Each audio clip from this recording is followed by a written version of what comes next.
नहीं ये कोई और नया. Great. So, Farhad, thanks so much for joining us. As you know, the background that I had explained to you a while ago was that we are looking at people like you to tell us what education means and what quality education stands for. Um, See, the reason we were looking at this issue was that over time we've been looking at this aspect of education, which is that while education was something that we evaluated only in quantity terms so far, we have ignored quality for a long time. And it was well worth it because our attempt over the last 2 decades was to get more and more people into school, and that is what I think we've done fabulously well, which is get almost all children, particularly the children who were Yeah. stayed away from we got them in. And now the supply position as far as primary schools is concerned, to a large extent has been sorted out. There are still some gaps, and you know that better than anybody else here. But so while we looked at the supply side issue of education for a long time, we now increasingly, because of the work that people like you have been doing, particularly, we now have become cognizant of looking at the demand side issues. That why is it that after we get children into school, they drop out? Why is it that there is so much of learning disability? Why is it that we do not have optimal outcomes from our educational institutions? And therefore we embarked on this research project to understand how to improve education quality. That can we use successful people like you to understand the basic tenets that go into making education better and education useful, because we understand that it is what we provide at the end of the day that will finally make the client buy our product, in this case education. And while a lot of educational institutions have ignored this, some of them, and notably your group, has over the last so many years worked consistently in providing education of a quality that people want, that people demand. And that's the basic market sensibility. That is what is the sustainable solution. However much you penalize people for not going to school, or however much you beseech them to come to school, finally it is the product that sells. That's the feeling, and therefore we said that what we will do at CDPP is look at how do we make education inclusive, better, and profitable in the profitability sense, for especially for people who belong to the poor, the marginalized, and the minority communities. Uh, for everybody here, Farhad Merchant, one of our most respected voices in the development sector, um, is someone who is rather unique. Farhad is not your traditional educationist. Farhad has not been somebody who's worked like poor teachers like me, who's not been in schools and continued there. But Farhad comes in with a variety of development sector and corporate experience and brings that to a most fascinating group of minority institutions, and has made these institutions some of the finest in the country. And that is what we intend to capture in today's conversation. The Aga Khan Group has had a most everlasting legacy of building our some of our finest institutions, both in both the sectors of health and education. That is the legacy that Farhad inherited and had to carry forward, and he has done that relentlessly over the last few years, despite the most obnoxious challenges, for the lack of a better word, that he could not have foreseen, and one of those is COVID. So with that, Farhad's foray into this sector has been extremely awesome in terms of the challenges and in the solutions that came about. And the final thing about Farhad's intervention is that Farhad is also someone who, despite being a Bombayite, knows Hyderabad extremely well and has worked in the Hyderabad education sector very closely and very influentially over the last few years. So that's the relevance. That's the reason I requested Farhad to accept this request of ours at a time when all of you, especially Farhad in the education sector, must be at their busiest. The start of a new year, the uncertainties around online versus offline, around intake versus people leaving, fee schedules, regulatory changes, new education policy. I don't think there was ever a time in the education sector when everything fell apart majestically like it has done now. And to run a whole set of institutions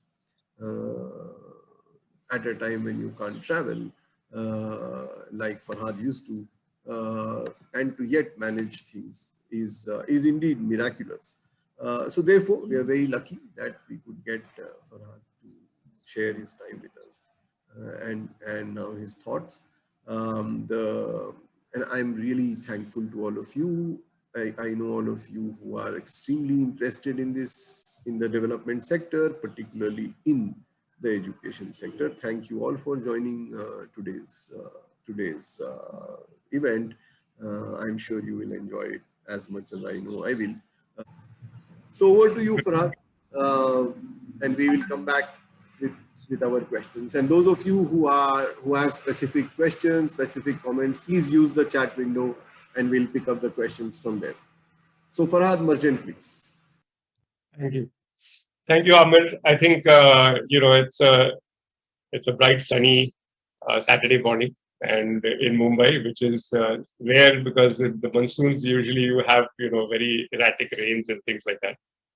But just going back to what you said, I think rather than you thanking me, I would like to thank you and CDPP for this opportunity. I think it's a brilliant series that you have created.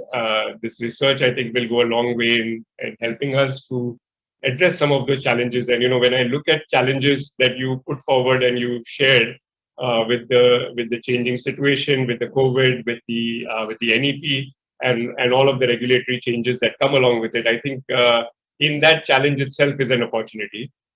In this time itself, I think we have seen the dramatic changes that have happened in the field of education. It was earlier, where we would speak about bringing technology into the classrooms. We've actually seen that happen. So I think there has been a lot of good that has come out of it as well. Of course, there is the flip side of it where, access to online devices, internet connectivities, all of those challenges continue to haunt us. And I think, with time and with some of the new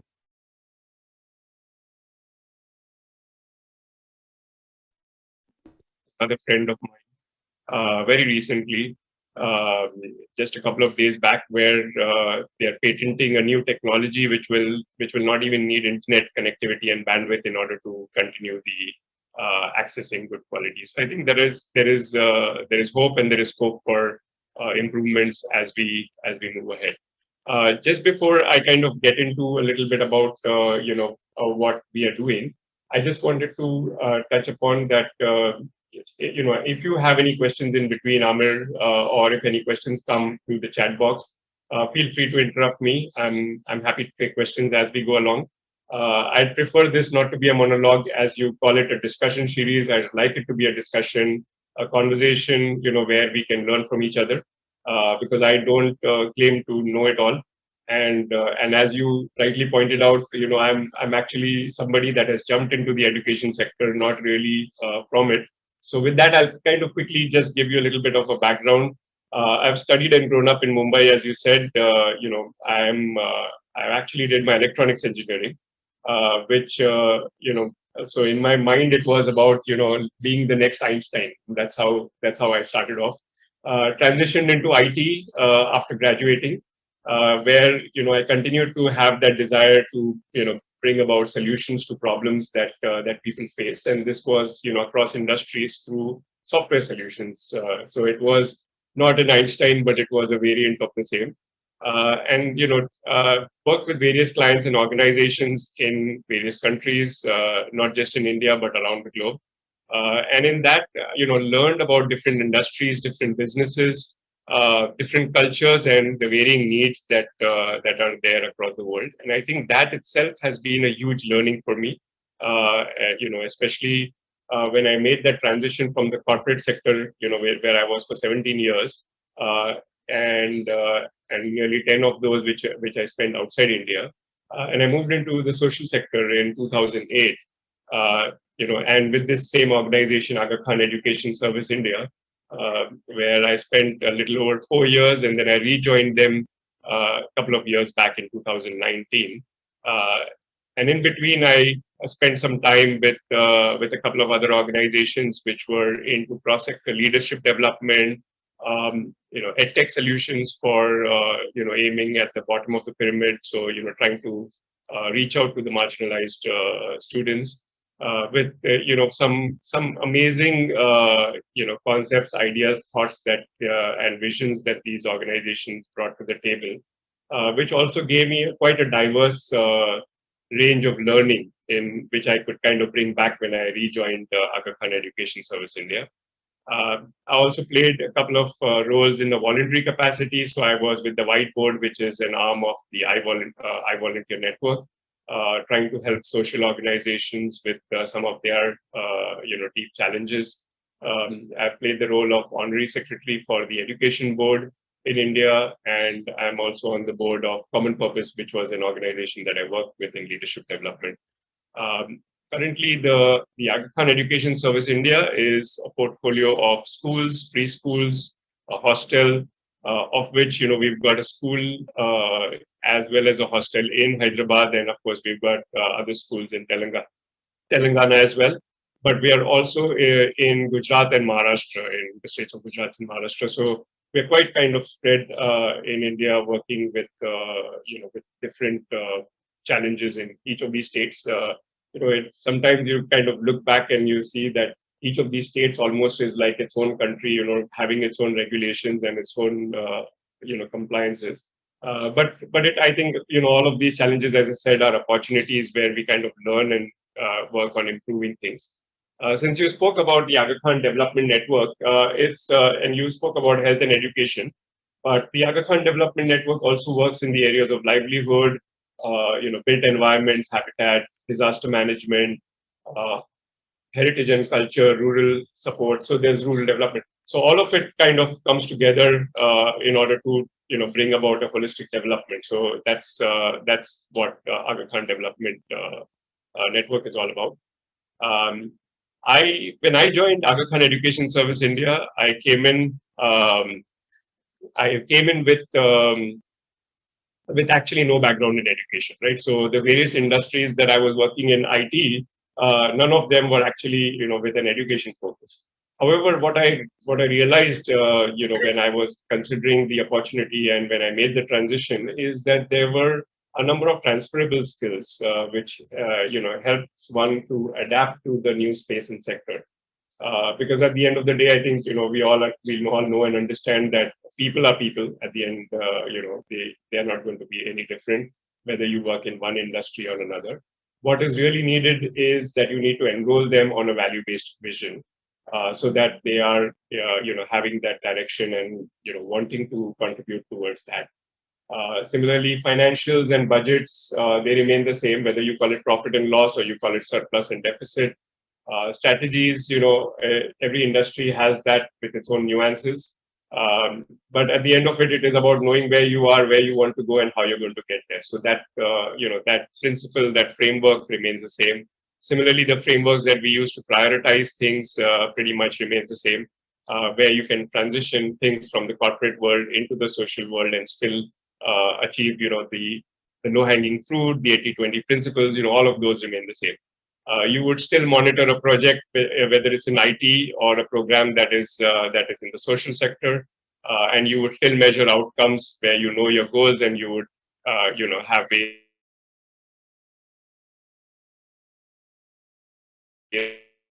on another.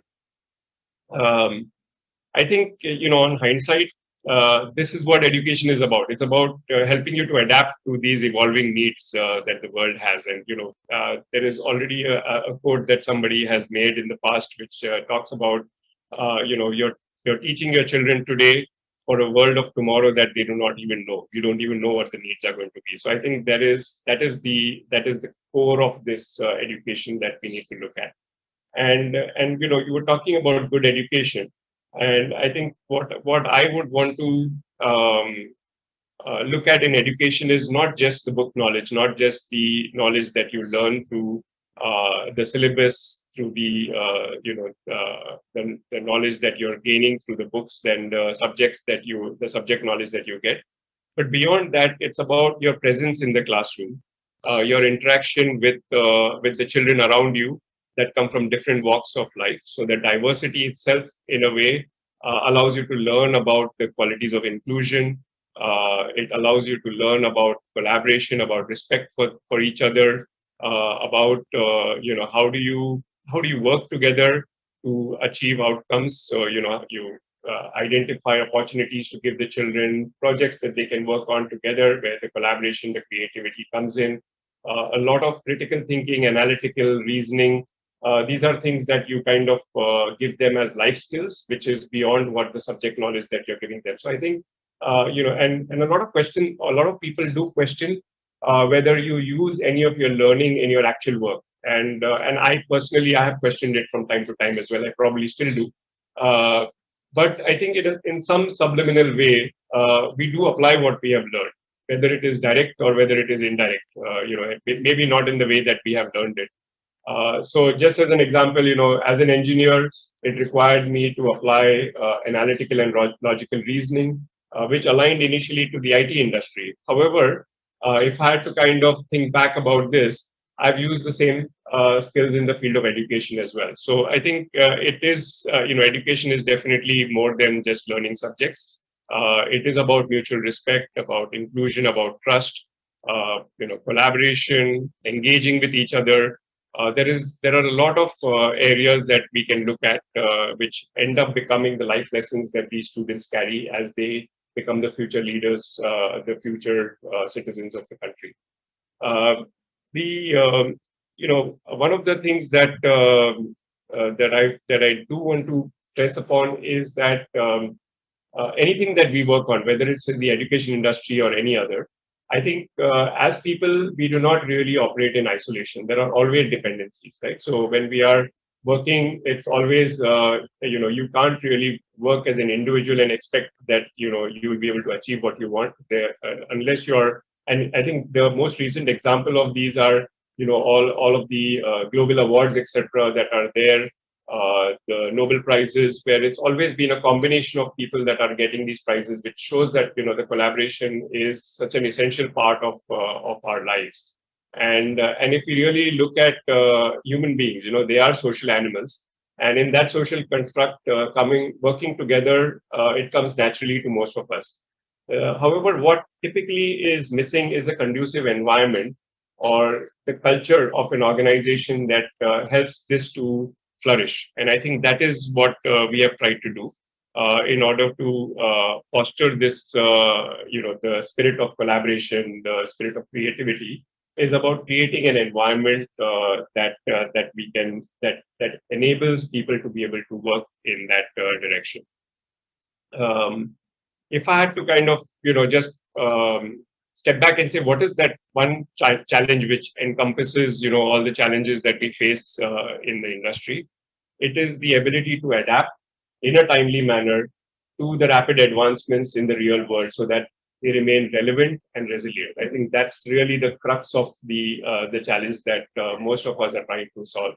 So if I had to kind of look back at my schooling days, what we needed to do was to remember a lot of information. We had to kind of remember and recall. While today that is available at the click of a finger. What was important then and continues to remain important is your ability to apply that knowledge in the real world. But today, even that boundary is blurred. So we don't know what tomorrow is going to bring. With artificial intelligence coming in, even the application of that knowledge in the real world is changing, right? So what is it that you will have as your core that will allow you to be relevant in the future? I think that is a point that I think we all need to reflect on as we continue to educate our children to for the and prepare them for the future. You know, we and our teachers have all learned in a different time and context. So what is important is their ongoing professional development. That is extremely crucial. They remain the biggest influencers in making that change happen, especially in the classrooms. So while I'm not an educationist, I think what is important is, what is it that we do as we contextualize the information that we are using, that we are facilitating when we are conducting the classroom sessions. So long as, and this I think has been said time and time again, right? You need a passionate teacher. So long as the teachers remain passionate about learning and engaging with the children, I think we can overcome this challenge. Maybe this is an oversimplification, I'm not sure, but honestly, truly believe that this is what we continue to need, and that is not going to change with time as well. So you do need the passionate teachers, passionate not just about teaching, but about learning as well, and about engaging with the children. And if I have to look at what are the things that we do at the Aga Khan Education Service India to overcome these challenges in our schools, uh, it's I'll go back to stating that the value of creating the right environment is quite understated, right? So we have to create that environment. And how do you go about creating that environment in your organization, in your school, in your classroom? Uh, and an environment or the culture of the organization is largely the function of the behavior of its people. So, and people behavior is governed by how much you are invested in the work that you do, how much do you believe the work that you are doing. So what is, and I think I mentioned this a little earlier, it's making sure that your vision and mission is underlined by core values. And these are lived in every aspect of what you do. So you need to keep your hand on your heart and know that you're doing the right things in order to continue to move forward. And that is what, the organization then forms as its own culture. The other is, once the people are enrolled in this vision and they feel like they are a part of making that vision a reality, things naturally fall into place. So you don't really need to do, too much above and beyond. Yes, there is, some structured way of doing things, but there is a lot of unstructured, evolution of things that happen within the organization. But what goes along with this enrollment on the vision is giving that empowerment to the people, to the staff, to the team, to every teacher, and the freedom to explore and experiment. So while we talk about ensuring that we are continuing learning, uh, we are also talking about providing the teachers with an environment that they feel empowered to take their decisions. And of course, you want to ensure that they are